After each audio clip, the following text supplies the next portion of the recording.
Welcome to the RaceGuru Thunder Hour.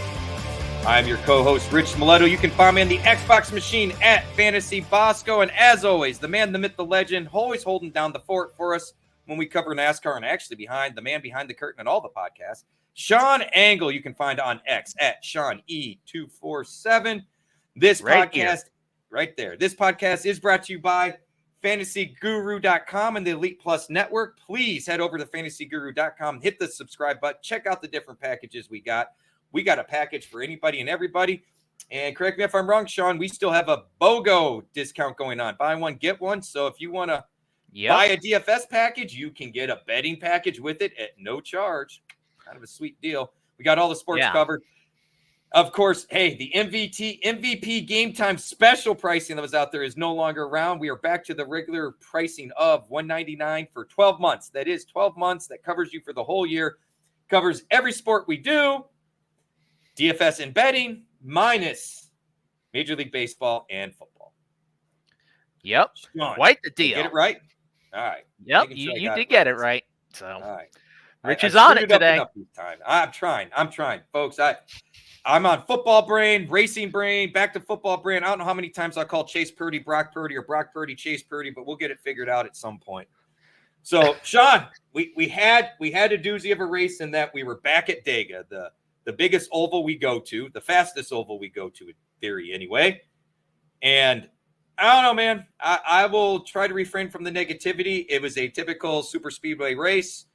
I felt like the truck show was a bit of a poop show.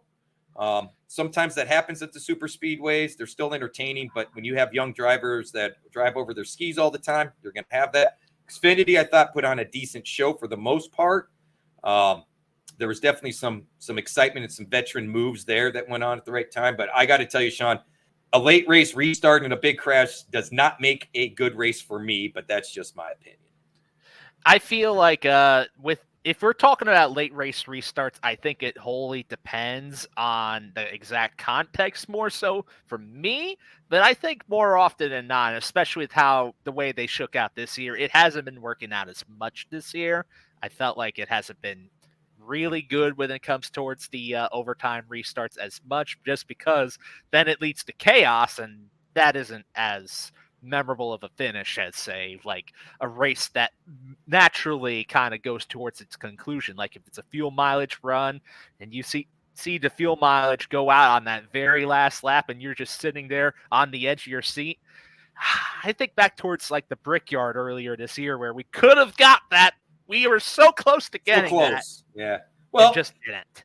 Ty Majeski, right? We had that with the truck race at Bristol, right? With Ty Majeski, he was pushing it and came out. And part of the reason I don't like the late race restarts, Sean, is it almost always leads to some sort of grouping of pit stops or no pit stops.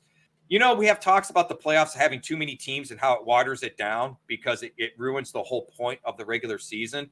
To me, this plethora of late race restarts, it's ruined the whole storytelling of the rest of the race. And I get I'm old school, and I don't mind only 12 guys on the lead lap. I don't mind when someone wins by 1 second. You're not going to have the thrilling, fun finishes without some of the boring ones. But I do enjoy watching a whole race play out. Like, it gets very frustrating when you see they're making moves, they're making strategies, and everything gets thrown out the window because of something silly, whether it was, and we've always had this to some degree, right? Especially if you're pushing tires to the limit. I'll call them the jobbers, the stock parks. They'll stay out to try to lead a lap, right? And they may go too far or they don't have enough speed, so they're playing fuel mileage to try to limit a stop, right?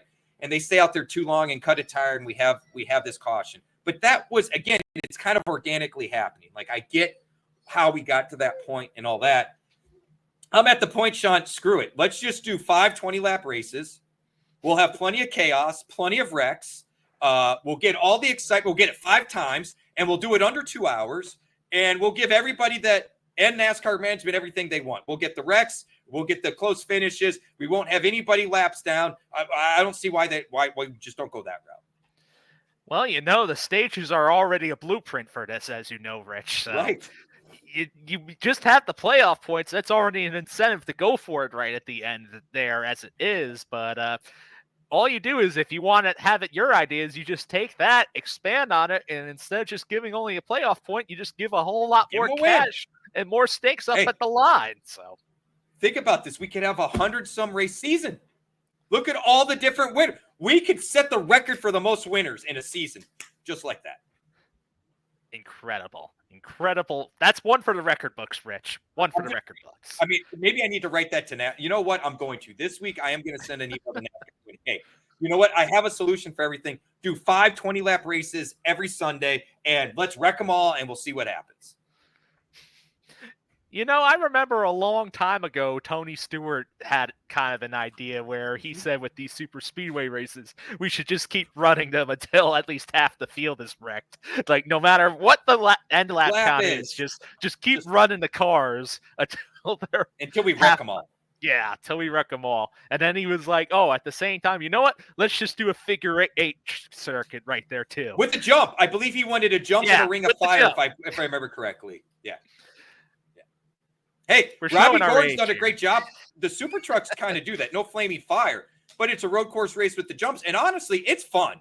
I'm not going to lie. There's only 6 to 8 trucks on the track. It's still fun racing. I've enjoyed it, but it's kind of niche, right? I mean, and I get it. I'm old. I like them going left. I'm boring. I don't get it.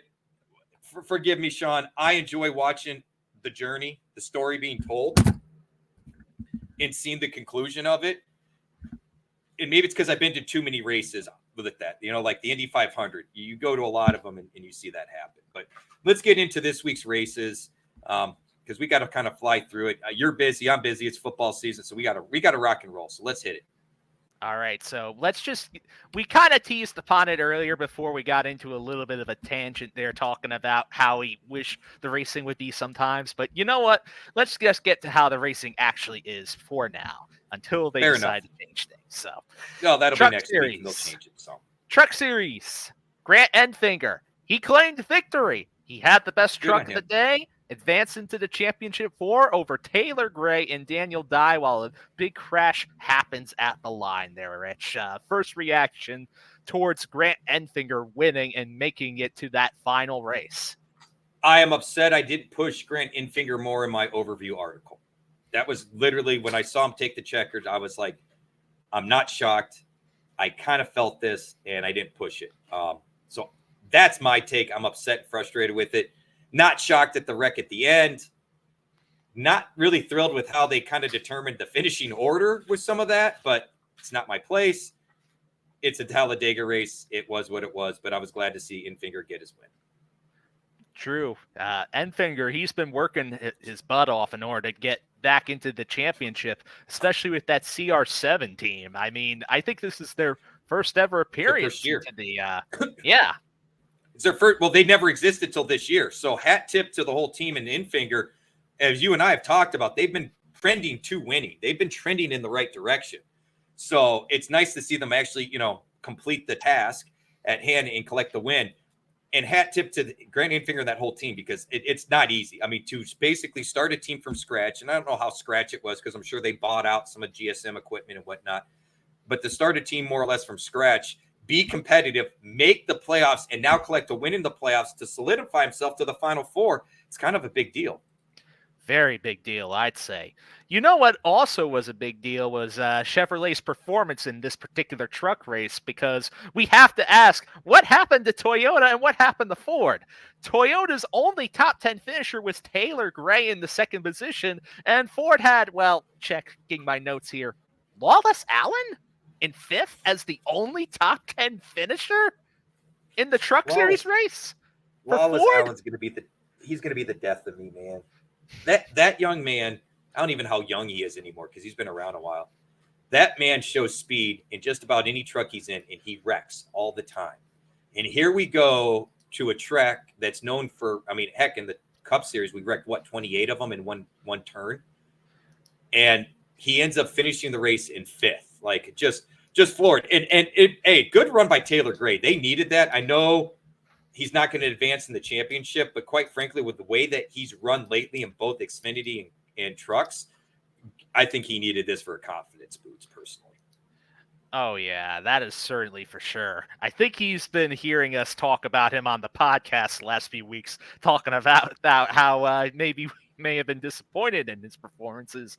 And there he goes, and he almost wins that truck race in order to get himself into the championship four. Crazy. But I'm still flabbergasted about not just Lawless Allen's performance there, but the fact that he was the only Ford driver in the entire right. top 10 to get there. Well, Absolutely let's not forget, though, there's not a lot of Fords in the truck series. That is one area where Ford, in my opinion, has really been lacking. They don't have hardly any trucks. Last I counted, I thought there was only 6. Crazy. I'll look it up. You continue on. Let me look it up. You continue on. So overall, though, other than that big crash, Truck Series race was about what you'd expect, I'd say. So I'm going to say we should get into the top place differential plays of the week here for trucks. I mean, there's one name that got a lot of positions, and we mentioned him briefly earlier. That was Daniel Dye. He started in the 35th position. He finished 3rd. Big gain right there. Now, gaining 15 positions was 2 drivers. Funny enough, in last week's show, when we were reading the part-timers and nobles list, both of these names came up, and we said you may want to watch for these guys. But Ryan Reed, he started in the 22nd position, finished in 7th, a nice top 10 run for him in his return to NASCAR. And then Stephen Parsons, he started 23rd and finished right behind him in 8th. Then gaining 13 positions was Stuart Friesen. He started in the 26th spot. He finished 13th. Decent run there for Stewie right there, Rich. Yes, I completely agree, man. I'm still looking. So I'm having issues, buddy. All right. Getting into the worst place differential plays of the week, losing 33 positions, Ben Rhodes. He started 2nd, finished 35th after getting involved in an early wreck. William Sawalich, the pole sitter, he started 1st, lost 26 positions, finished 27th. And then Matt Mills, who really at times looked like he had a very solid truck that could be right up there competing for the win. He ended up losing 23 positions overall. I mean, starting from 8th and then finishing 31st there, Rich. So that turned ugly for Matt Mills. It really did. So just so you know, there's a total of 7 Fords in the truck series. Wow. Absolutely insane. And to your point, as far as the finishing went, Majeski is in a Ford, Majeski. See, that's part of it. Thor Sports and Fords, and Thor Sports struggled. Right there is 4 of your Fords. Half the Fords are on one team. That is nuts, man. Ford, what are you doing? You got to get more support out there. Well, and let's think about it with the whole, they're losing Stewart-Haas and Cup, right? That's partly why, Front Row talks about they're right up there now with Penske or tier 2 right behind them. This is why, I get the ratings are up, but this is why, Sean, I'm just not very hopeful about things. This business model is not working for manufacturers. It's not working for teams, and it's in all the series. But I mean, you talk about you want to get a 4th manufacturer involved in the sport, and out of 6 spots, 7 of them are one manufacturer. The whole rest of the field is 2. I think that's a problem, Sean. Yeah, very big problem, especially if your goal is to try and get parity, then you would want the manufacturers to be closer in number as far as how many cars are on track, too. Yep. So I would agree. I mean, think about it. Think about it, NASCAR. Think about it. They don't think, Sean. They stick their head up each other's butts and sniff farts. Anyway, let's just go and sniff out the stage winners, shall we? Stage 1 winner was Matt Mills, and then Grant Enfinger won the 2nd stage, which, again, just emphasizes the point of how painful of an end Matt Mills' run was, especially winning a stage like that. Rough. He led laps. I mean, he did everything he could do, dude. Yeah, seriously. Lap leaders, Grant Enfinger, he led the most laps with 34. Matt Mills led 14. Nick Sanchez led 10. Christian Eckes with 8. Jason M. White, because there's more than one Jason White that's ran in NASCAR, got 7. Daniel Dye, Caden Honeycutt each got 3 laps led. Then we have Rajat Karuth with 2. And then Stuart Friesen, Matt Crafton, Dawson Sutton, and not Brock Purdy, Chase Purdy got 1 lap led each. So Brock Purdy, he couldn't drive a car anyway. I got a hat tip to Honeycutt. I know he didn't have the best finish, 19th there, but at one point, I really thought he was going to contend for the win. So I want to give him a shout out. Yeah, definitely deserved there, especially now that Honeycutt, he's going to be going full-time truck racing next year, so exciting times for him. Nice. So, Who did he sign on with? I missed that. Is it with it's with Nice. Yeah. Good. So good. he's basically Good going deal. with the same team, just full-time next year. Good deal. So. A couple other shout outs for good finishes. Brett Holmes finishing 9th. He's someone we just got to really keep in mind at these super speedways, and he pulls it off at other places. Spencer Boyd at the super speedway tracks. I faded him because I thought he qualified too well. This isn't the first time he's had a top 10 finish. And let's not forget, I was pushing Boyd earlier in the year when they made the crew chief change. Maybe this is a taste of what we can see from Spencer Boyd going forward. It's only worth noting because he's typically very cheap, but he keeps his nose clean and brings the equipment home. So if we can get cheap drivers starting 25th, finishing 20th, it's a pretty nice little free square to pick up. Lane Riggs had a rough day in 28th. Chase Purdy didn't have the finish he wanted in 25th. Corey Heim just kind of did his thing at the super speedway, finishing 11th. Just in front of Ty Majeski and Tyler Ankrum, who did all right, finishing 14th. Corey Roper had a nice little run in 16th, so hat tip to him because he's been around a long time. We haven't seen him in a truck in a while.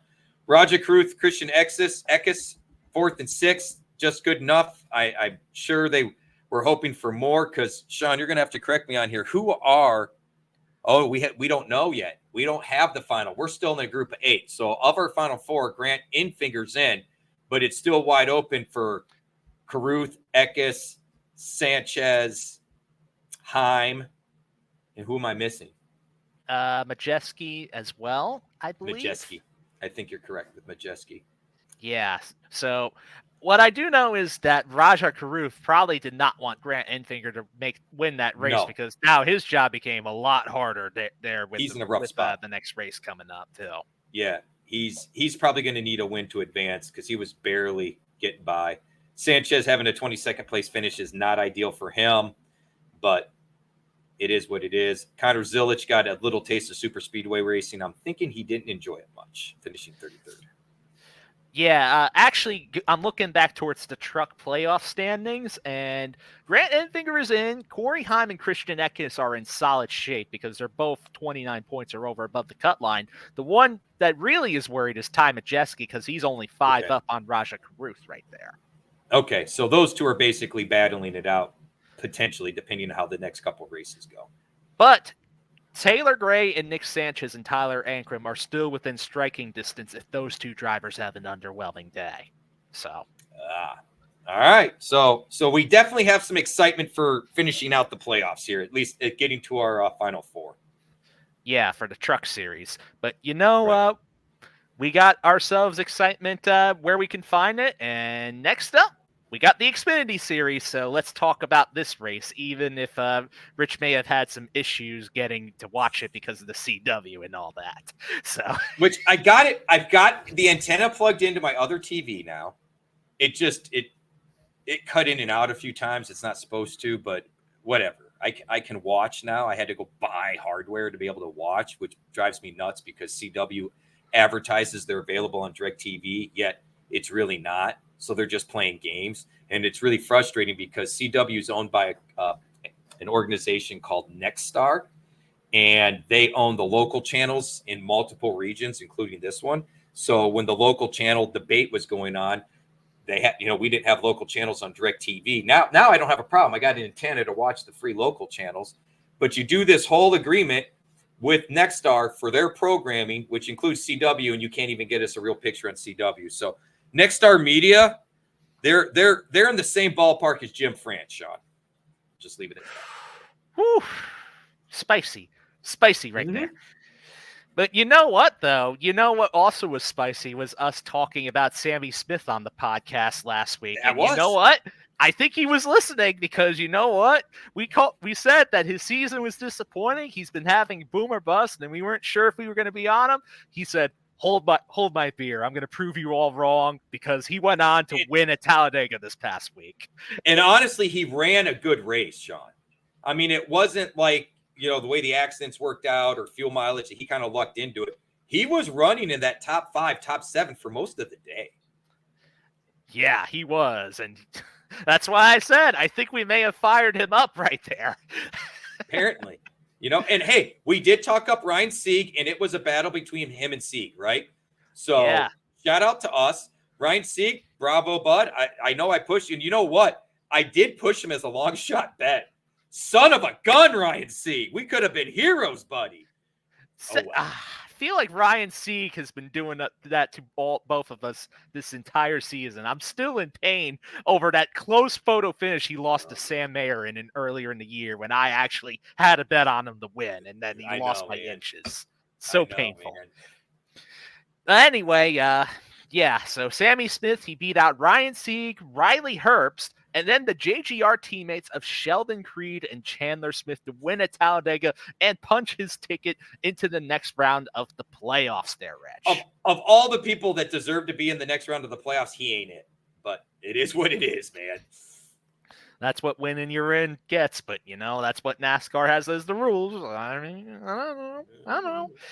Whatever. But you know what, though? Speaking of playoff pressure, though, it's definitely going to be on Sam Mayer now because he failed post-race inspection due to his ride height being too low, and it was disqualified from the race as a result. Now, Junior Motorsports, they tried appealing this, but the call was upheld. So as a result, this shakes up the playoff picture heading into the Charlotte Roval, which this week, that's an elimination race there, Rich. It is, and it's a tough place to get around. And I recommend anybody check out Dale Jr.'s podcast and listen to his breakdown. And he wrote it up, too. I think you can find it on Twitter. But he talks about the penalty and what it was. And Sean, I'm not going to beat a dead horse here, but super speedway racing, we know how I feel about it. And it was that the problem with the car was a byproduct of super speedway racing and bump drafting. And it's quite frustrating to me because you tell these teams to put on the type of show you want. You give them the rules.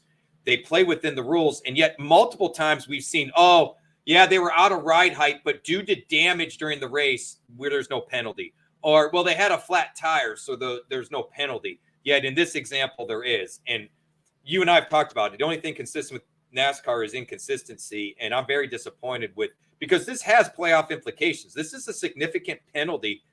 And from everything I read is kind of minor.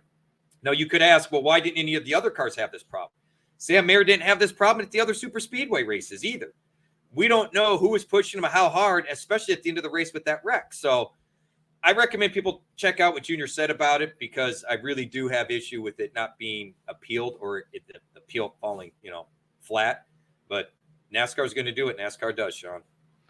Yeah, it is their sport, and that's what they're going to do. So any other big observations from this race we should point out before we get into some of the other finer details, Rich? Both the Sieg brothers apparently love super speedway racing. Good deal. Good call. You know what? Then on that note, let's get on into it with the top place differential plays of the week for Xfinity Series. We already mentioned the top of the list there. That was Sammy Smith. He started 27th, went all the way to victory there, gaining 26 positions. Now, right behind him on the list of place differential was Tommy Joe Martins, who filled in for Cesar Beccarella after Beccarella was unable to start the race there. So Tommy Joe, he started 38th. He finished 13th. Pretty solid run right there. And then gaining 24. He runs well at these super speedways, man. It's a shame he's been in and out of rides. He and Jordan Anderson, there's some fun guys to follow. They're old school, building their teams. But both of them, man, they know how to super speedway race. Yeah, that's true. I mean, Tommy Joe, though, he owns that Alpha Prime Racing team, so he's one of the co-owners, so he can hop in the cars if need be. It's just this happened to be one of those circumstances, and then he put it together for a decent finish right there. And hat tip to him for it, too. Yes. Gaining 24 positions was, speaking of the Sieg brothers, Kyle Sieg. He started 34th and then just snuck into the top 10 by finishing in the 10th position there, Rich. Yep. Like I said, they run well there. I was a little disappointed with Shane Van Gisbergen. I was hoping to see he would hold on a little bit better. But, hey, this guy's used to road racing. This guy's used to sport car racing. I don't think we should have too many high expectations at the super speedways yet.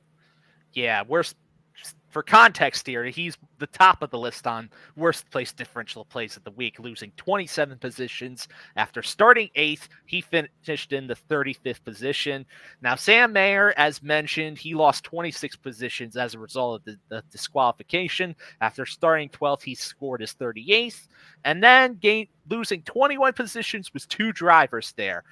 Austin Hill, who started in the 2nd position, ended up in 23rd. And then Taylor Gray, man, he couldn't replicate that truck performance into the Xfinity Series, as he ended up starting 11th, but finished 32nd after getting involved in a wreck. Not much you can do with the wrecks there. Austin Hill's usually money there, so I'm sure a lot of people kind of got burnt on that deal, but it's why I also was pushing don't bet Austin Hill to win right there, guys. The odds were too low to take on the risk. Well, it wasn't for a lack of trying, though, with Austin Hill, though, because he actually did win stage 2. So that right there, he did have the speed at one point. He just couldn't put it together at the end. Now, the stage 1 winner was Chandler Smith. So Smith and Hill winning the first 2 stages, but neither one of them led the most laps. Now, the driver that led the most laps was the pole sitter, Jesse Love, with 28. Riley Herbst led 22 laps. Allmendinger led 13. Chandler Smith then led 11. Justin Allgaier led 8. Austin Hill led 7. Sammy Smith led 5 laps. And then Ryan Sieg, David Starr, Blaine Perkins, and Sam Mayer all led 1 lap there, Rich. And poor Justin Allgaier. That's all I'm going to say, man. That poor guy has really gotten a rash of bad luck here lately. Yeah, he seriously has. He ended up finishing in the 25th position at the end of this one, so quite unfortunate here. Now, I know we're probably going to have to talk about this one, especially because this is a driver that you always comment on when we read the part-timer list. But David Starr ended up finishing in the 8th position there. How about that, Rich? Mad props to David Starr. And honestly, I thought we might see something similar from Johnny Sauter in the truck race, and we didn't. And shout out to Kenobi, who was like, I just don't like his equipment. And that's fair. I don't usually care too much about equipment at these super speedway races, though. Most of the time, we don't hear about engines blowing and things of that nature. So I wasn't as concerned, and speed doesn't matter. That's why I thought it was great that David Starr got in. And he's, people forget, David Starr's been around long enough. He used to run pretty well at these races on a regular basis, man. So I'll shout out to the old man, if you will.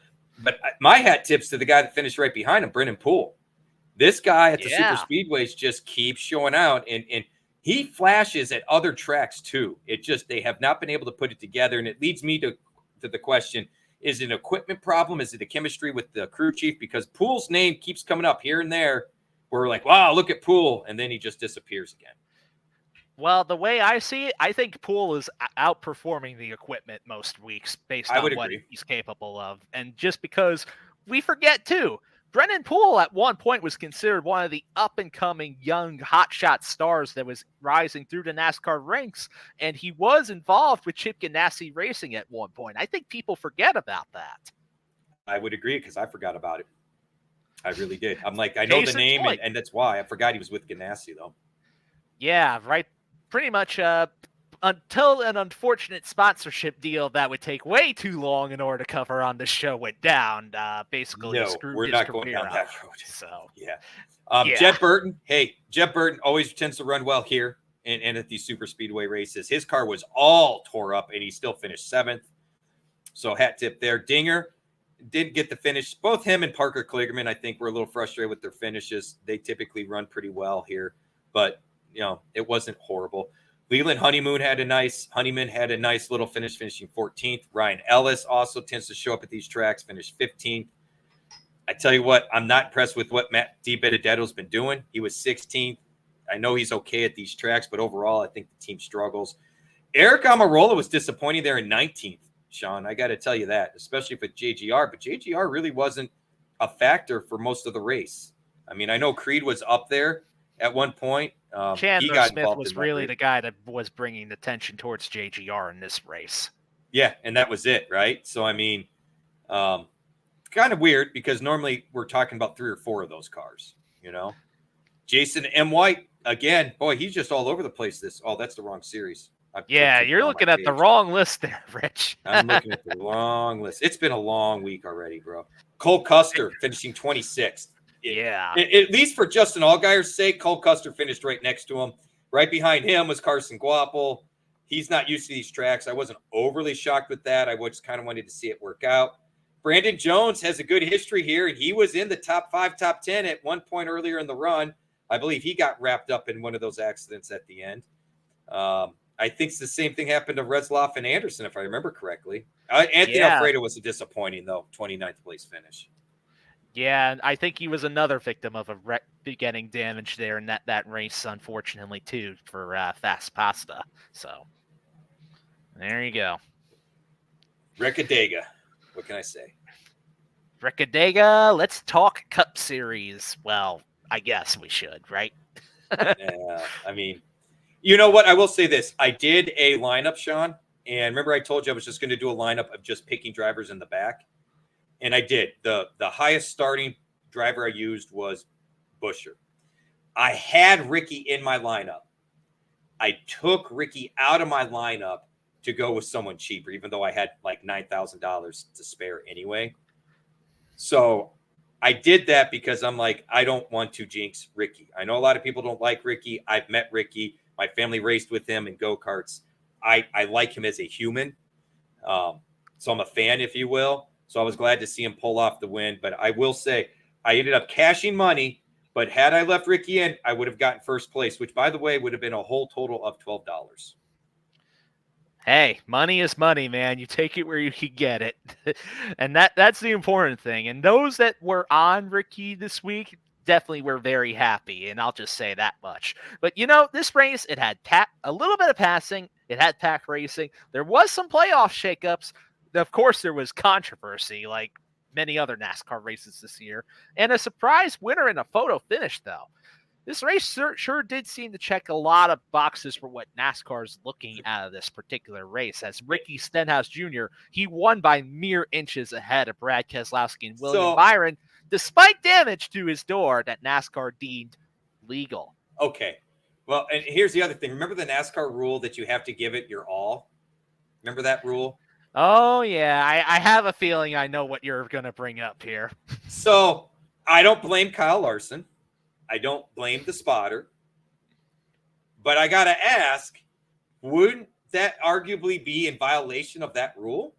When he was like, yeah, I'm not going to push the guy in front of me because it's a Ford? Oh, yeah. Believe me. I would say that technically is, if you really want to get down to it, even though they were trying to pass it off as, we were just trying, we just couldn't get to his bumper. But you know what? It just reminds me and kind of starts to set me off a little bit about the fact that these OEMs are really just trying to push it so their cars just win and not let the drivers just freaking go for it, man. Ugh. I mean, his spot, they can say whatever, but I heard it clear as day. His spotter, don't push, don't push, don't push. Yeah, clear as day. And you know what? I'm getting sick and tired of this, Rich. I really am. I don't blame you. Let them race. Let them race already. Sean, I'm so old, okay? Teams in NASCAR was not common when I first started racing. There were some, okay? But it was a big deal when Tim Richmond and Jeff Bodine were going to race together at Rick Hendrick, okay? It was a big deal. If you go watch the movie Dale, it's a big deal with, I think it was Jeff Bodine in that deal too, but it was Dale Sr. I don't think it was DW at the time. I believe it was Bodine. It may have been W. But anyway, it was weird because what are you going to do with these teams? And Richard Childress' statement has always been, just don't wreck each other, go race for the win, right? Which, for an old-timer like me, seems very simplistic,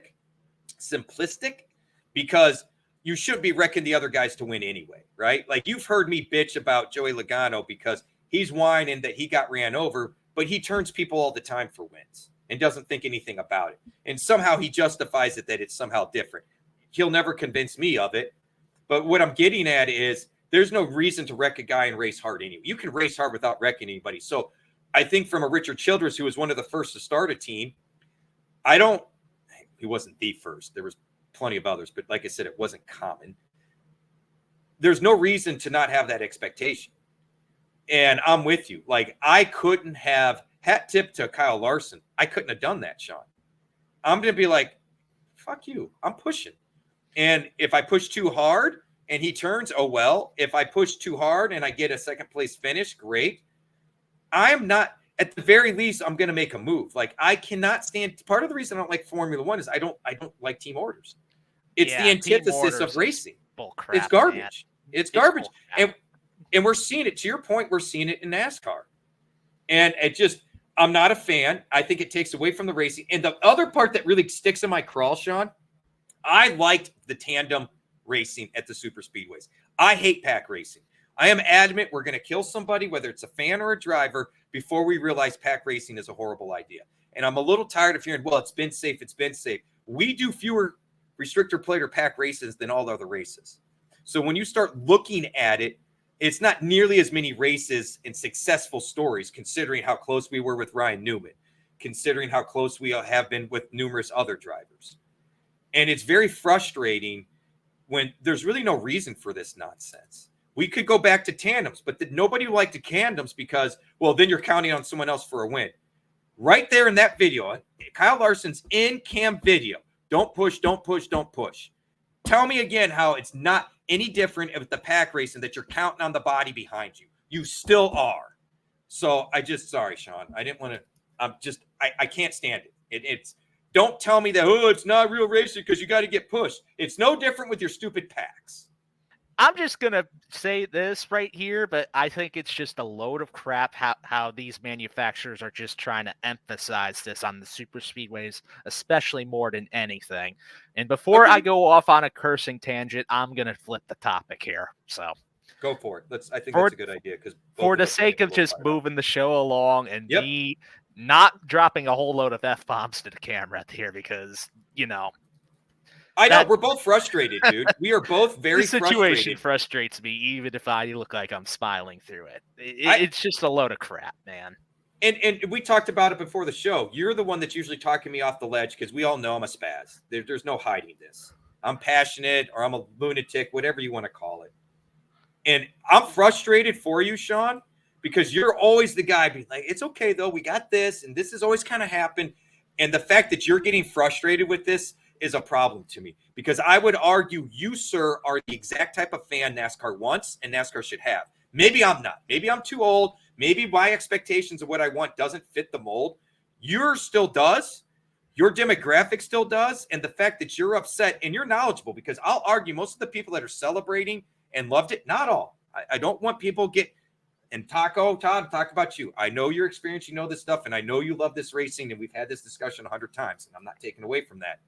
But I think there's a lot of people that turn around and call it a great race because of the wreck and the late restarts. And I call them the new age fan. And that's what NASCAR wants. And that's fine. I'm just not on board with it, man. I'm just going to say this. There are some things I do like about this style of racing. And there are things about this style of racing that I think are exciting in their own way. But that doesn't mean I like every facet of it. There are some things about it that I'm just not the biggest fan of, and especially when these races get mired in these controversial elements, you know, the damaged vehicle policy, NASCAR not enforcing their rules, poor officiating. It just ruins the experience for what could be an interesting style of racing, even if it isn't. Well, even whether you want to debate it's real or not, it's at least something. It's unique enough in its own regard, but you're ruining that experience with all these stupid things here, NASCAR. Stupid. Okay. Let's move on. So getting ahead and covering more of the Cup race here, William Byron, he ended up becoming the first driver to lock into the round of 8 on points there. So Byron, he's into the next round. He doesn't have to worry about his performance on the Roval. A few other drivers are very, very close. I know Christopher Bell will basically lock in regardless of finish if, for example, as long as there's no new winner below the cut line there, for example, Rich. Sure. But, you know. Which we could have. We've been having a lot of that, Sean. We've also been having a lot of non-playoff drivers end up winning races in the playoffs this year too, which is also very interesting as well. Now, this race also, as mentioned, Rich mentioned this earlier, it set a NASCAR record for the largest crash ever in NASCAR history with 28 cars involved. That's almost 3/4 of the entire field there, Rich. Do you know what's frustrating about that is I wrote in my article, we expect the big one, but for the last 2 fall races, we haven't really gotten it. Literally, we had 6 or 7 cars not finish each of those races. And of those 6 or 7, 1 or 2 of them were other components, right? Electrical, clutch, whatever, right? Transmission. So we obviously didn't damage a bunch the last 2 years. And I wasn't shocked by that because it is a playoff race. And we know the non-playoff drivers really don't want to impact the playoffs, right? And that's fair. So for it to turn into the biggest wreck, right, there's an example of law of averages, right? We didn't really have it the last couple of years. We were due for one. And you know what? The thing is, though, too, is that it happened towards the very end of the race as well. And you know what? Credit to the drivers where it's due.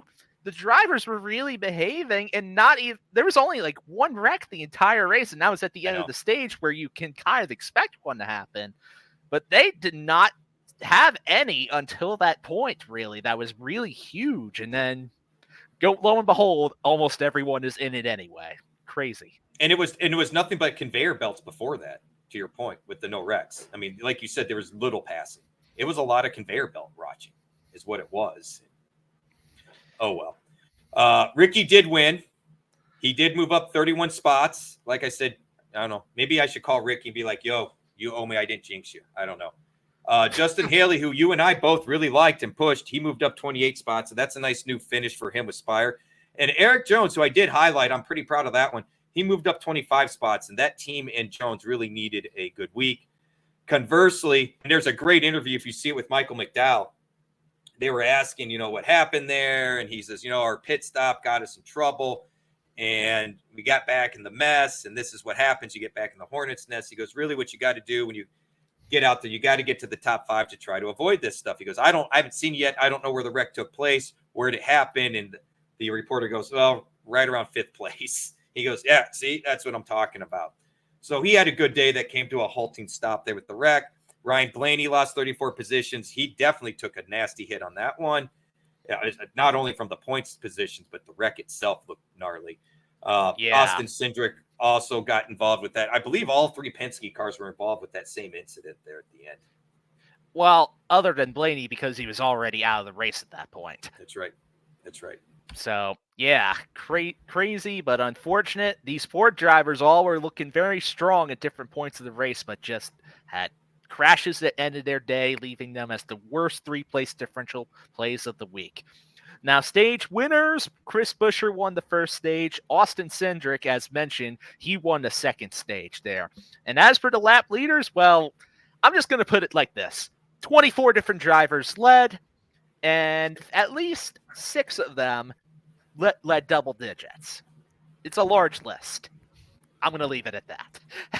I would say there's no need. Just like we were talking about beforehand. Remember when Mark goes, that's the most laps any of them led? I said, it's pretty common. Mark starts talking about betting the under. I'm like, what a brilliant call.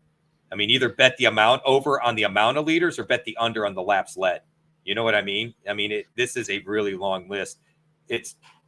Sean, it's over half the field. I just counted. Yep. So we don't need to list them. Finishers to note, though. Hey, Kyle Larson finished in a top 5 at a super speedway. That was only the second time ever in his Cup career that he scored a top 5 at Talladega. He has been terrible at super speedway racing, Sean. He is yet to score a top 5 at Daytona in his entire Cup career. I know. That's what I'm saying. Terrible. So, hat tip Tony there. Ware scored one before Larson ever did earlier this year, which is bonkers. As good as Larson, and again, to me, proves my statement that it's not real racing. Here it is, a guy that's arguably the most talented racer of all time in any type of levels. I mean, people have the whole argument with, the F1 versus Bexton guy and the arguing and back and forth. But I mean, it's worthy of a conversation. And he can't run a super speedway race if his life depended on it. Pretty much. Austin Dillon can, though. He finished 8th. Austin Dillon. Yep. Austin Dillon and Bubba Wallace can. Hamlin 10th. Hamlin admitting his mental state isn't in it. Like, I don't know what's going on there. I can't believe that with that one. He did. Really did. He was riding around. It worked out because he was riding around. It was mind-blowing that it worked. Truex had an okay finish at 11th. Cody Ware, way to go, Cody Ware, finishing 12th. The Rick Ware Racing team, man, they've got something going on at that shop. They're doing something right. Ty Gibbs and Carson Hocevar, 13th and 14th. These are two guys, by the way, Sean, that I kind of like this weekend on the road course. Just saying. Shane Van Gisbergen had a little bit better return there in the Cup Series, finishing 15th. Not bad for a sports car guy. Chris Buescher was right there at the front at the end of the race, so that was a little disappointing to see him 17th. Kyle Busch can't seem to get out of his own way still. Hat tip there, Zane Smith in 21st. Anthony Alfredo, man, I was really hoping he'd be a top 15 guy, 24th, so that didn't happen. And Logano, we talked about a lot with Logano, and he was up near the front. And you called it. You called it to Mark last week. I did. He was up there. He was leading laps, but he didn't finish. He's going to lead. He's going to lead laps, and then he's going to block too hard and be wrecked. So. Although this time, I think he was not the one that was getting blocked and actually just happened to get caught up in it. It was. In fact, in all fairness, it really wasn't even Austin Cindric blocking. But if it's not Joey Logano blocking, it's Brad Keselowski pushing too hard. I'm dead serious. If there was a bet in Vegas on super speedway races, Joey Logano blocks too hard or too wide and causes a wreck, or Brad Keselowski pushes too hard and causes a wreck, I will put $100 on each of those bets every time we go to a super speedway race. Yeah, especially I still remember when Brad got blocked by Byron more than once on super speedways. He said it right there. I'm not pushing hard enough. I'm going to start pushing. We're going to keep wrecking people. I don't care anymore. And he's living to his words. Well, in all fairness, don't hate the player, hate the game. This is the racing they want. This is the racing they set up. If you're going to win, it's just like fantasy football. I make waiver moves on Sunday night just because I know my roster is going to be illegal with the IR spots and the out players. So I make all these moves on Sunday night, cancel 3/4 of them and let them ride because I know that's how the system's going to let me play. I'll have an illegal roster then until I decide to set my lineup. But if you're going to set the rules up that way, I'm going to play within the rules. If you're going to set the rules up with cars don't have any speed and there's no throttle response, I'm going to push myself to the front. And in all fairness, Brad and Joey are always up front at these races. Where they finish, different story. But they're always up front. So, if this is what you want, then this is what you get. So I just found it funny because I was watching. It was like, well, it's not Joey blocking too hard. It was Brad pushing too hard. It's always one or the other. It's a good bet at least 67% of the time. Man, if only one of the books can make that become a reality, you'd be getting. You'd be getting rich off of that. Sean, we should do a NASCAR book. Like, I don't know. I want betting. I want trifectas. I want bet windows at the track. Like, they are completely missing the boat on all this stuff as far as I'm concerned. Oh, for sure. For sure. You know what? Let's get into our news stories real quick because they do affect the race activity this weekend. I'll knock the smaller one out of the way because this will only take a few seconds. But the Sieg brothers will switch numbers in the Xfinity Series race starting this week at the Charlotte Roval. So Ryan Sieg, instead of being number 39, he'll be number 28. And Kyle Sieg, instead of being number 28, he'll be number 39. Now, they did this because what they want to do is they want to raise the owner's point standings of the number 28 compared to the 39. Okay. I mean, again, you play by the rules they set forth, but like it defeats the purpose. But we've seen this. Bubba Wallace did this a couple of years ago with Kurt Busch. So whatever.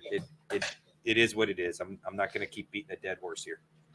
Yeah, it's basically just the money move that they were trying to make here, so that way the team as a whole can earn more money. That's really what it is. So let's get into the real bigger story here.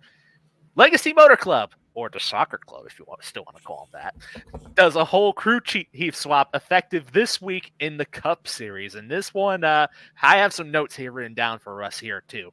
So Dave Ellens, he was the number 43 crew chief for Eric Jones for the whole year up to this point. He leaves the team effective this week.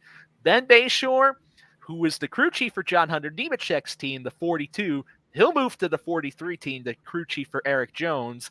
And then Brian Campy, who was Legacy Motor Club's newly hired technical director. He'll be the interim crew chief for the number 42 team with John Hunter Nemechek there, Rich. So big crew chief shakeup over at the club there, man. And the funny thing is Eric had been running consistently the best of all of them, and that's the crew chief they let go. Interesting. Very interesting indeed. But, they're probably trying to test things out and try to set things in motion because neither team's in the playoffs anyway. So, no, gotta try something. They need a significant overhaul because I'll go this far, Sean. They're the worst team in NASCAR. You know what? It's funny enough. Now that Harrison Burton made the playoffs, the number 42 team is the worst team in NASCAR on points now. So you're not exactly wrong if you wanted to think of it like that there. Well, and I'm just thinking about it from speed. We've seen Rick Ware have speed at times. We've seen Spire have speed at times. We've seen Front Row have speed consistently. We've seen RCR getting better and improving and contending again. We know how good Penske and Gibbs and Hendrick and I'm forgetting the other big one. Even Stuart Haas, even though they're on their way out, has found a way.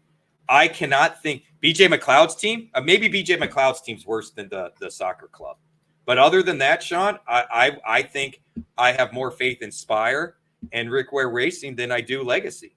Maybe the only team I guess you could maybe argue would be like the 44 team or the 66 team whenever they're on track but that's only just because their equipment is just nowhere near as good as the rest of the field. That's really like I said, BJ McLeod, who's not over there all the time, and honestly, they show speed when he does show up. But I can't think of, like I said, those other ones, like you said, they're not really there. I mean, I hate to break it to you, Jimmy Johnson, your team sucks, bro. You got a lot more work to do there, Jimmy. A lot more. Just saying. All right, let's get into this week's race here. Let's go talk about the Charlotte Roval. So a lot of drama, a lot of storylines here because it's an elimination race for both the Cup Series and the Xfinity Series. We're going road course racing again. We're using the short track and road course rules package. Man, and it's road racing, so our usual DFS strategy here is we kind of do want dominators, but we don't want to harp on it as much as, say, like a mile and a half or a shorter track where the lap counts are huge. The lap count is lower this week. So very low this week. Yeah. It can be a difference maker if you're trying to win in a tournament, but for cash, may not be the biggest focus you may want to aim for. No, I think we need to chase speed in practice, regardless where they qualify. Although, like you and I have talked about, it sure seems like qualifying's been a bigger indicator of who actually has speed for the most part. The Roval's tricky. And what's going to be interesting, Sean, is I wonder how much history is going to overlap because they made some significant changes to the Roval itself as far as a couple of the turns. The Roval was, for those that don't know, the Charlotte Roval was reconfigured for this year's race. So they adjusted some of the turns overall there too. So in some ways, while we can use past races as an indicator for who is likely going to do well, there is still a little bit of mystery involved within this track. And that's why we are going to have to pay at least some attention towards practice and qualifying overall. I give them a round of applause because I think they made the track more technical.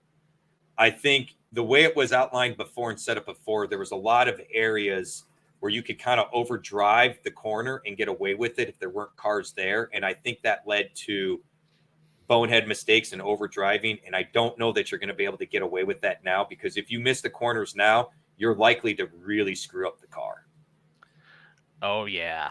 And, with some of those areas of the track being a little bit narrow at times, it's going to be a real challenge for these drivers in order to navigate here. So I'm leaning towards the drivers that have a lot of road racing experience in order to do well here, or those that have a lot of experience with this cup car in particular at the road courses in order to really do well. I think that's a fair statement, and we'll see in practice. I'm very curious because I was watching some replays. Turn one was always notorious. I don't know that that's going to change that much.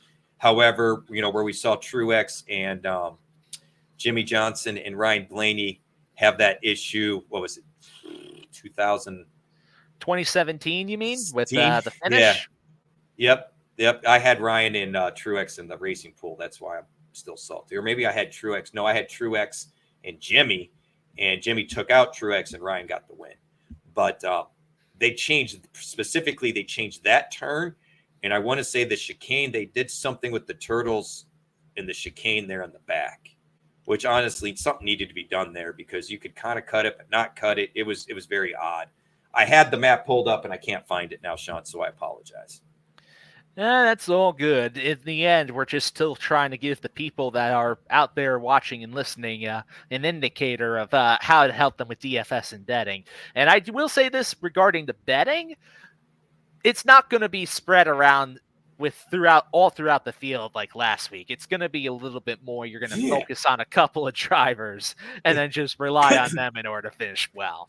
You might get some wild card results here too, but for the most part. But we're not chasing them. Last week is fun from a betting standpoint because you can get away with betting 5, 6, 7, 8 drivers and putting low dollars on it and having something fun and knowing that you could put $1 on it. And for example, Ricky Stenhouse would have paid 35 or 40 to 1 if you bet him, for example, last week. I'm pretty sure he was around that 35. I have to look at my notes, but I'm pretty sure he was 35 to 1. Yeah. So this week, though, this week we're going to be chasing 8 to 1, 4 to 1, 12 to 1. We're going to be chasing something like that. I tell you what, a guy that I think could be sneaky here for the Xfinity Series, Sean, Sheldon Creed. Oh, yeah. That's a good call out right there, especially Sheldon Creed. He's one driver that I think is a little overlooked when it comes towards the road course racing events because he's ran well at road courses at times. Even some of the more technical ones there, like Portland or Road America, he's come close to winning at before. And just for reference, he's 20 to 1 right now on DraftKings Sportsbook in order to outright win the Xfinity race this weekend. I think, in my opinion, that line is a little bit off. And here's a little background for folks that don't know. I mentioned the Robbie Gordon trophy truck stuff. Sheldon Creed would beat Robbie Gordon on a regular basis running that series. And it's on road courses. Mm-hmm. So just throwing that little tidbit out. But at 20 to 1, Sean, I'm with you. That is a line that is way off. That will be highlighted in my article coming out tomorrow. Definitely, for sure. And I mean, you could look at all sorts of different lines there. Another line that, if you want a long shot there, I'm just looking at the ladder right now. I do think that putting Riley Herbst at 70 to 1 is a little ridiculous to me. What? All right. Yeah. I mean, I'm gonna go pull some of his road racing numbers, but that does not seem. That seems 70 ridiculous. to 1, considering he's been in contention for some of these road course wins at times this year. I was going to say, I swear he was battling with his teammate earlier this year. Absolutely. I'm going to look it up. Insane. Go ahead and note the notables. I'm going to go ahead and look up Riley Herbst here. So before we get to Cup, but if you want to go through the notables, I'll have some info here for you on Riley over the last couple of years. All right, sure. So let's get into the notables and part-timers for all 3 series this week here. Now, trucks, there's no truck race this week. So Rich can rest easy knowing he won't have to combat against focusing on trucks against football this week. There you go. There is that. So, Xfinity Series, we have Sage Karam in the 07 for SS Greenlight Racing, Nathan Bird in the 14 for SS Greenlight Racing. That could be a little interesting there. Dylan Lupton is back in the 15 there, as he will be back in that car for the rest of the season. Now, here's a really interesting and curious one. Josh Bilicki in the number 19 for Joe Gibbs Racing. Ooh, that's going to be very interesting. He ran well at Chicago. I'm almost positive it was Chicago he was in that car. Yeah, very true. And he also, I want to say he also ran the car at Sonoma and was driving that thing into the top 5 even at some points in that race as well. So you want some Riley Herbst numbers here, Sean? Sure, these lay them on me. They're smoking crack, or they're smoking good weed that they should be sharing. So he only has 1 top 5 and 1 top 10. So it's the top 5 finish at the Charlotte Roval. He got 4th here last year. Daytona road course, which is similar. He got 1 top 10 in 2 races, and we haven't raced there in multiple years. And Herbst has kind of grown into this role. The Indianapolis Grand Prix, we haven't raced there in a couple of years. He had 2 top 10s and 4 races there. Mid-Ohio, he only had 1 race at. Portland, 3 races, had a top 10 finish there. Sonoma, 2 races, no top 10s or top 5s. Watkins Glen, 1 top 10 out of 4 races. Some of this is a little misleading because, honestly, I would say we just want to look at the last 2 years. But for me, what jumps out, Sean, he was 4th here last year in a Roval. Why are we putting him at 70 to 1 when he's been one of the most consistent finishers this year? That just baffles me right there. I mean, if you're listening to this, go lock that in because you're going to be feeling a lot happier that we pointed that out if you do, and if he ends up winning this race. At the very least, at 70 to 1, bet a top 5 or a top 10. It's still going to be plus money.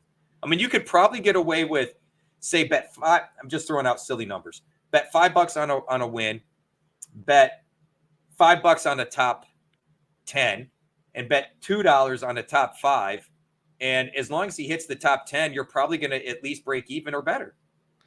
Yeah, true. And here's another wrinkle to add into this too. Riley Herbst isn't exactly 100% safe in the playoffs either. He's only plus 20 above the cut line there. So if somebody ends up if we get a new winner below the cut line, he's gonna have to stay about.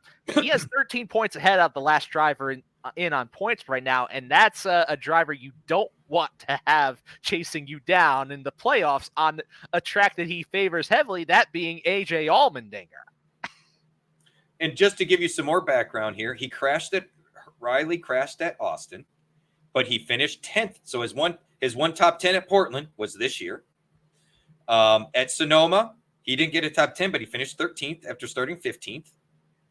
And Chicago he started 20th, finished 28th.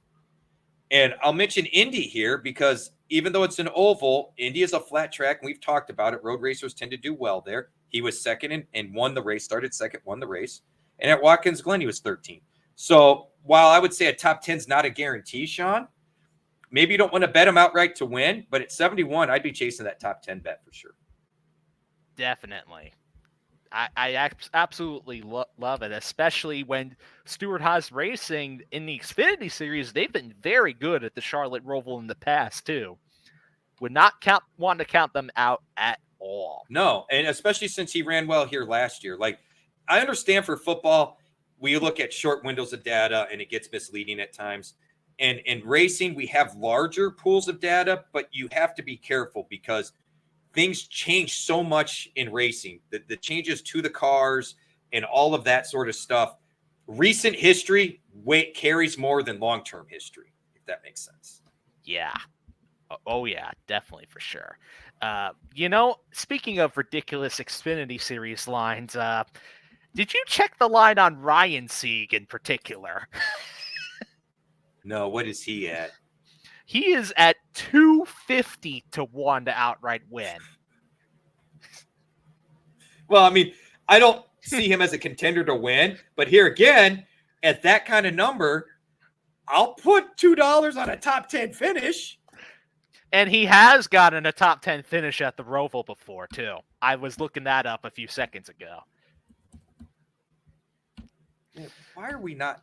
The book should be calling us to write these lines. I'm serious, man. I'm not trying to break my arm, patting ourselves on the back, but I wish I could profit off of being like, they got this line wrong. They got this line wrong. They got this line wrong. And then bet it and then watch the line drop come qualify. Like it's just. Oh, big time. You know what? It's just because the books are so focused and tailor-made that they're thinking that it's just going to be a showdown between SVG and Allmendinger in the Xfinity. They're convinced of it, man.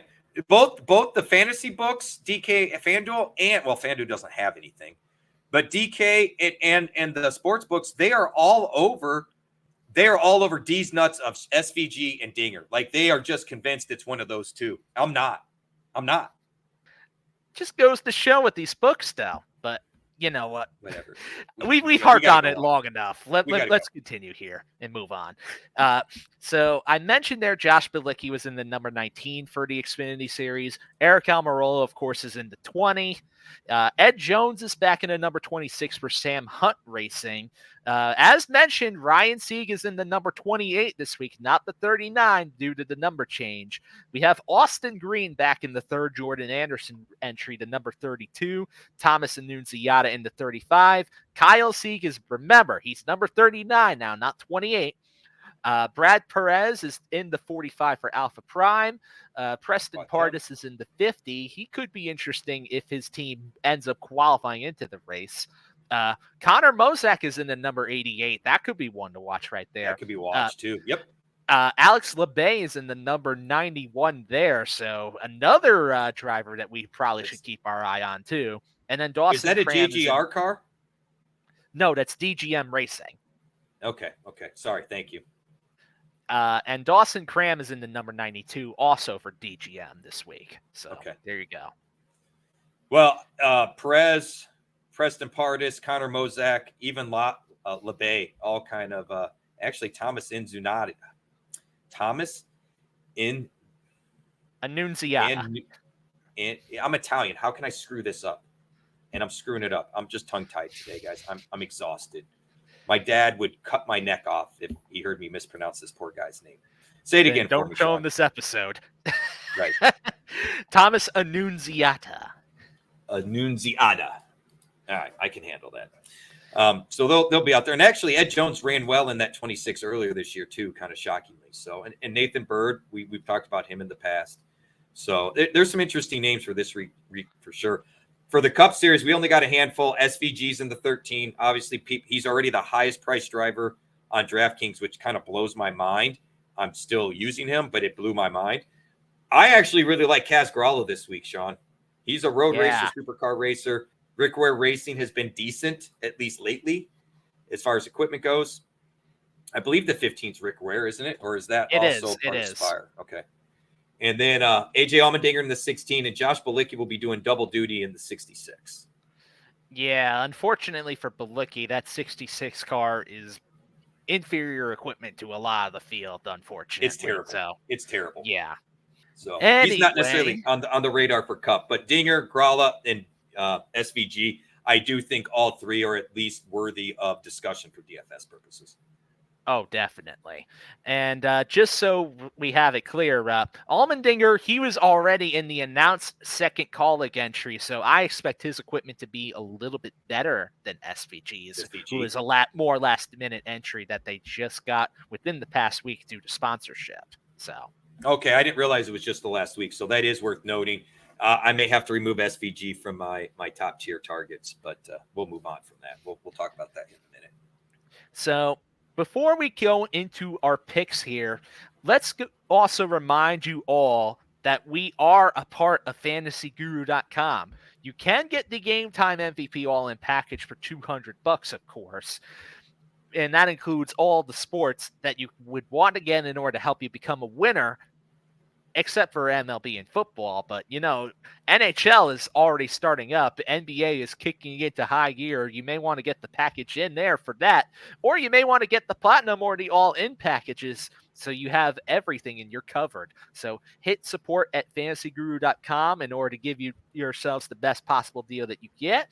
Or you can buy any of the DFS or betting packages, especially in NFL, and you can get the other for free, which is a great value. It's a BOGO, as the kids say these days. BOGO. Yeah, the BOGO. Yeah. Go over to fantasyguru.com, get the packages, hit up support at fantasyguru.com to get you the best possible deal. And you know what? You can start winning big and making cash today. And offer to send Ted a carton of cigarettes of his choice and see if that gets you a little extra love. There you go. That's the way to do it. Especially if your name is Ted Schuster. He's going to message me. What the hell did you tell people? I'm waiting for the day that happens, and then Ted said, and as soon as that actually happens, you have to let people on the show know, Rich. I will. And because I don't hear from Ted much. I'm sure Ted probably thinks I'm a dork and probably hates my ranting. But, when he DMs me to chill out a little bit, it's like, I better listen. So I have a lot of respect for Ted. He may think I'm a dink, and that's cool. But I have a lot of respect and love for Ted. I've listened to him for a long time. And you know what, though? For those that aren't as familiar with Ted, you may want to consider getting the packages that now because he's all in on the college football stuff, and he's been hitting on a lot of those bets in particular too. Hey, don't listen to him on Iowa. Be careful of his Big Ten takes. Jeff will tell you the same thing. But if you want to make money, my wife will tell you the same thing. Follow Ted. Follow his college bets. He is money. Just be careful on the Big Ten stuff. See, there you go. That's the kind of knowledge that you can get right from fantasyguru.com to help you win. And you know what? Now it's our turn. We're going to help you win. So we're going to go right into our top price drivers here, and we are going to discuss it for the Charlotte Roval this week, Rich. Let's do it.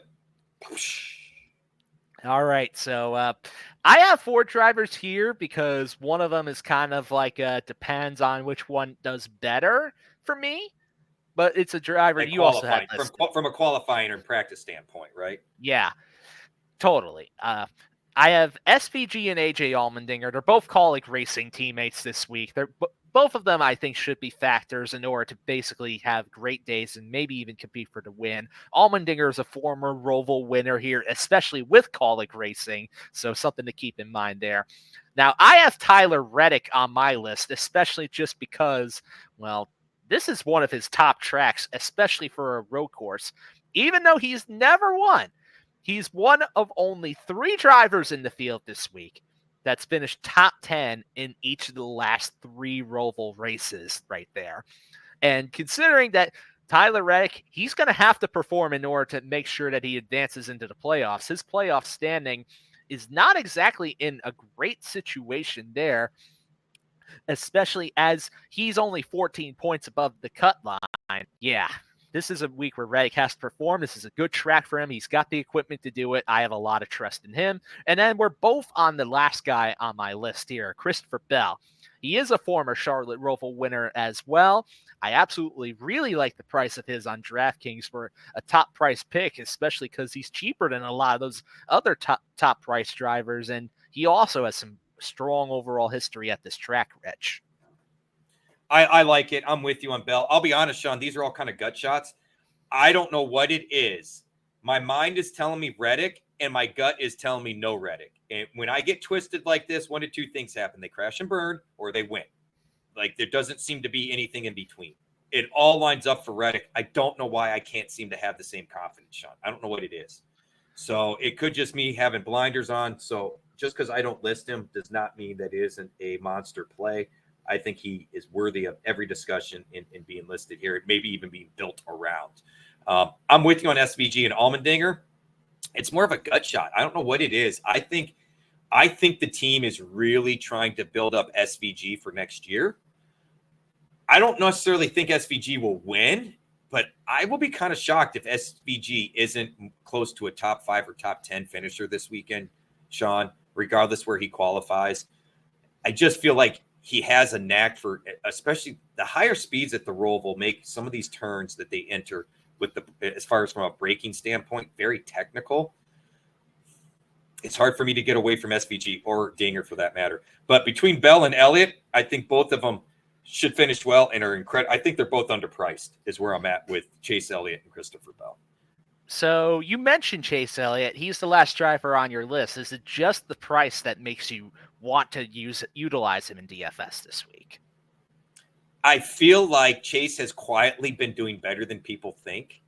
He was really good at road races before we went to this car. He's gotten better over the last, I don't know, year and a quarter, I'd say. I think he's kind of due. It's more that, like, I don't know why I keep gravitating to Chase Elliott. The price is really nice, but I feel like he's due for a good run here, Sean.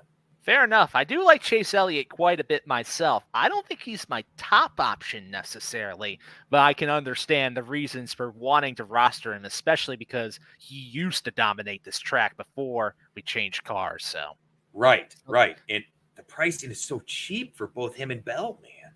Yeah, I love the price for Bell this week, especially because we know Bell, he can have fun with this race because he's essentially about as locked in as you can get into the next round of the playoffs. Without being actually locked in. Right. So I I want to hear about your mid tiers because you and I are off a little bit on the mid tiers. And I'll be frank, I have one of mine I like for the race. The other one I can't get by the pricing. So hit me with what you got. All right, so let's start off with the driver we both can agree on, Joey Logano there. So Joey His pricing's silly, man. 7,300, man. That is very silly, especially when he's finished top 10 in all but one of his starts at the Charlotte Roval. I know.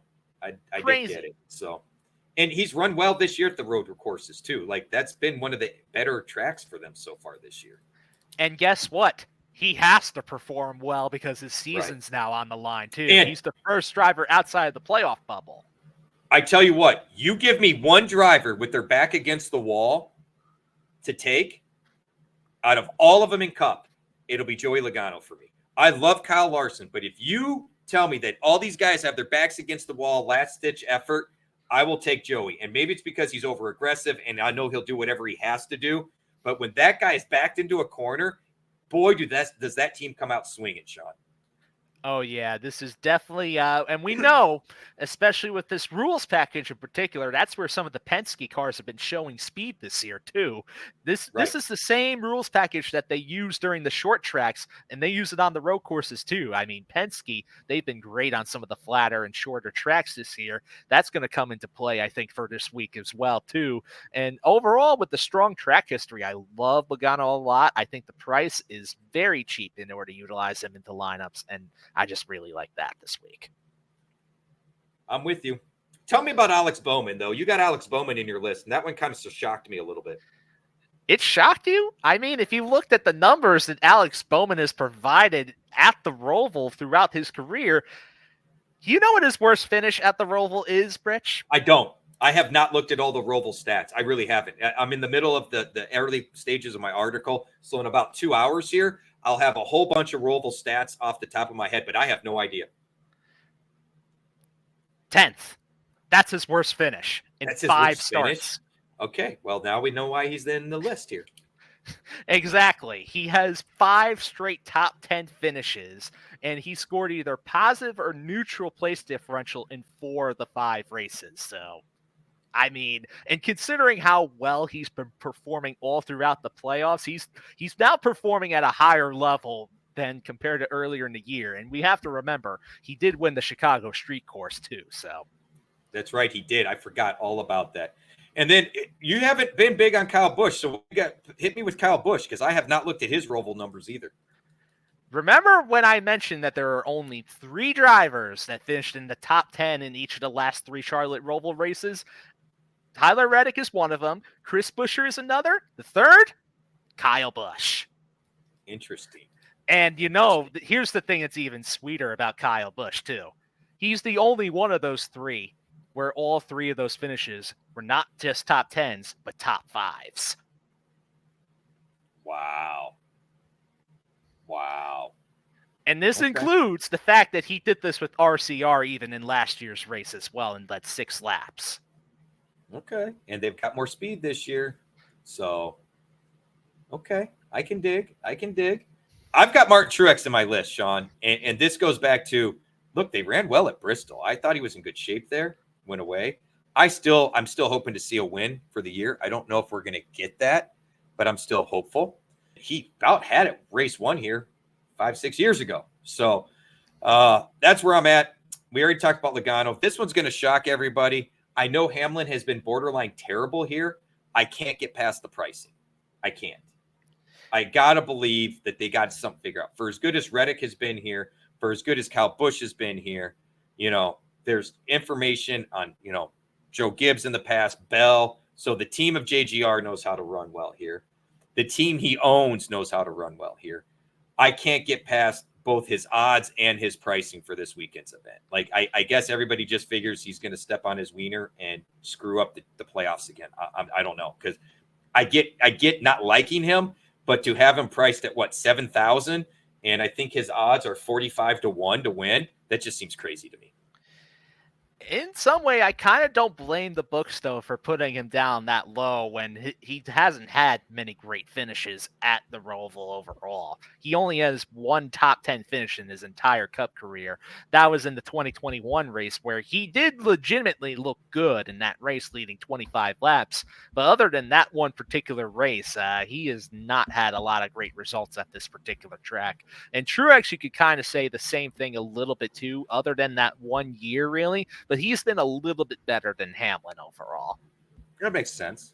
I just, like I said, it just seemed extreme. You know what I mean? Like, I get he hasn't been good, but I mean, at that price and those odds, we're putting him in the ballparks of the Carson Hosevars of the world. I can understand wanting to utilize him too, because especially if he has like a middling qualifying run, he's just going to try to do what he can to survive. He's not going to go out there in order to win the race unless he's put in a position to, as much as he's going to try to survive, which if he's in a deep enough qualifying position, that might be somebody you may want to target potentially as kind of a bit of a contrarian play right there, even for cash, if that's in the right circumstance. That's fair. All right, let's move on to the sleepers. Yes. So here again, we pretty much are different entirely on the list here. So I've got Bubba Wallace, Justin Haley, and then kind of a mix between either Corey LaJoie or Ryan Preece, depending on who does better in practice. While Rich, he has Carson Hocevar, Eric Jones, and Kaz Grala. Where do we even begin with this one? Let me cover two of them, all right? Hocevar and Grala. Grala's a road racer. I like using him at these places. Now, where he qualifies will obviously dictate how much ownership or where I want to use him, right? If he qualifies up front, it's more a contrarian play. If he qualifies in the back, it might be chalky. But $5,400, he's stupid cheap. He can be a top 15 finisher here. That is plausible. Hocevar, Sean, he did well on road course races in the Truck Series. He really did. And they have come along, in my opinion. I think he's kind of under the radar. This is more of a gut shot call than anything. But don't sleep on Carson Hocevar this week, man. What if I told you I almost also included Hocevar within my list too there, Rich? How would that make you feel? That'd be chest thumping, love it. That's what that would be. Because you know what? Here's some numbers to help back that up. Because within the past 4 road course races outside of the Chicago street course, he's been top 20 every time. And that includes the 3rd place run at Watkins Glen. All right. So I'm not off base there. Like I said, it was kind of more of a gut shot. My third one's Eric Jones. He just kind of does sneaky good. And for as cheap as he is, he needs to be on the radar. I could easily pivot from Eric Jones, though, to a Justin Haley. You need to sell me on Bubba Wallace, though. I gotta hear that, Sean. So I do want to mention this about Eric Jones. I think he's very boom or bust based on his results at this track. He's going to be qualifying dependent on me a little bit, but I don't mind the call there, too.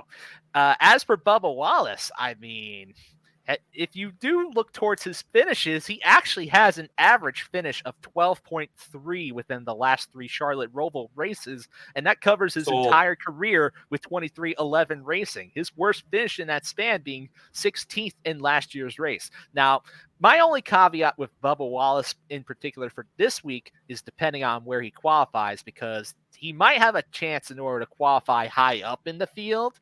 And if he does, maybe he might be a tournament play potentially for me. But considering this, too, the last 7 or 8 road course races, and that includes the Chicago street course race this year, top 20 every single time. If he ends up qualifying 20th or below, lock him in. I would say at that price, it's well worth it. Yeah, and he's not as terrible at the road courses as he used to be, too. So people need to get that stigma out of their head, too. That's fair, because that is part of my stigma. Like, I'm like, dude, you just step on yourself every time we go road racing. So, yeah.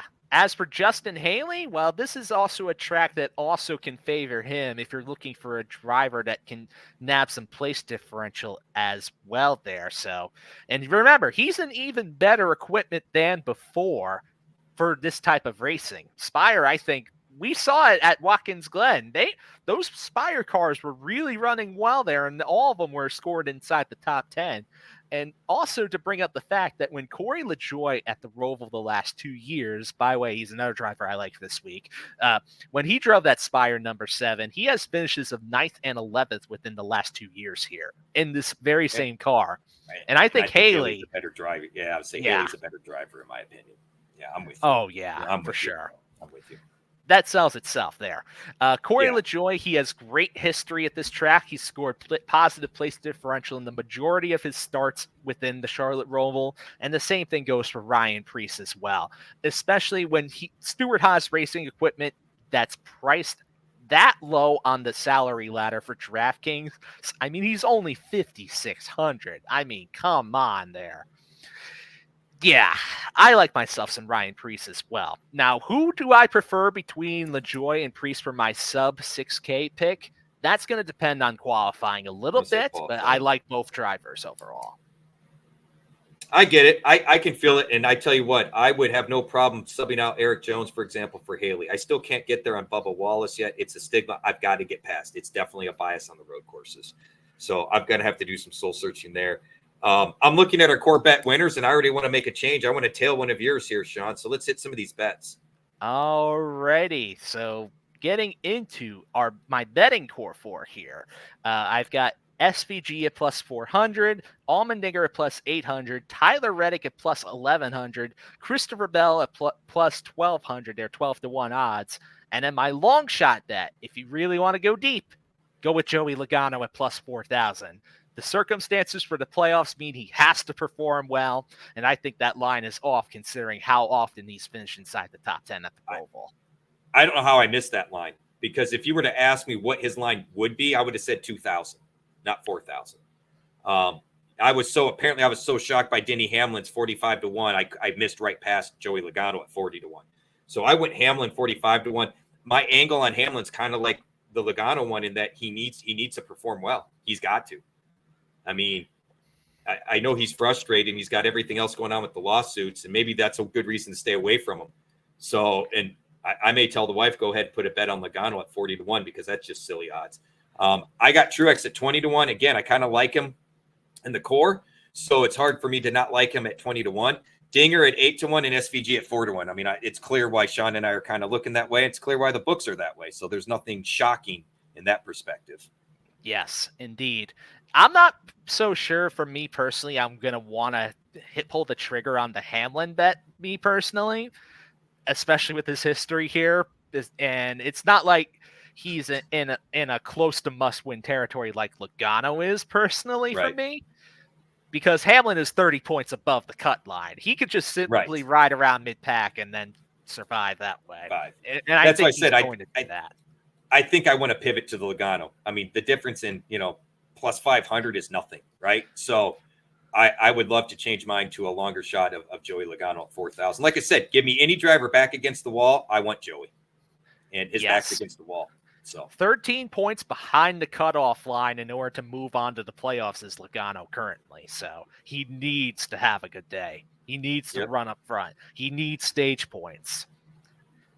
So all right, let's get into our core DFS picks here. I don't think you're going to be shocked by some of these, especially since Sean's kind of tipped his hat a little bit here. Mine's a little different, so I'll lead off, Sean, because I think I'd like to mix a little bit of what you have into mine. I can't get over Elliott and Bell at 9,000, so I have in my core 4 because I feel like that gives me a pricing option to go after 2 other drivers, anything I want. If I want to go SVG, if I want to go Dinger, if I want to go a little cheaper, I can. Because at 9,500 and 9,000, if you punt on the other 2 picks, which is basically what I've done, the sky's the limit on what you can do with the lineup. So I'm at Chase Elliott 9,500, Bell at 9,000. I just think they're too cheap. They're underpriced. I also really like Hocevar at 6,100 and Kaz Grala at 5,300 for a punt. There's only 2 drivers cheaper than Kaz Grala, and in my opinion, Grala is twice the driver at the road course those guys are. Oh, I 100% agree with you too, especially considering one driver is in very inferior equipment to the rest of the field, and then the other driver has been not too great at the Roval in the past, losing place differential both times, that being Daniel Hemrick. They're referring to that second driver. So right. my DFS core 4, I have Tyler Reddick at 9,300 on DraftKings, Kyle Busch at 8,300 on DraftKings, Alex Bowman at 8,100, and then Bubba Wallace at 6,500. Although for the Bubba Wallace call, there is a chance I may pivot that to maybe Justin Haley, depending on Sure. qualifying and how that goes. Sure. And see, that's a good saving of money there. But just to illustrate to people's point, right? I'm $200 more than Sean's highest pick at 9,500 to 9,300. I'm $700 more than his second highest pick at 8,300. But then my third pick is $2,000 less. So I just wanted to point out where I'm trying to get the cost savings and why.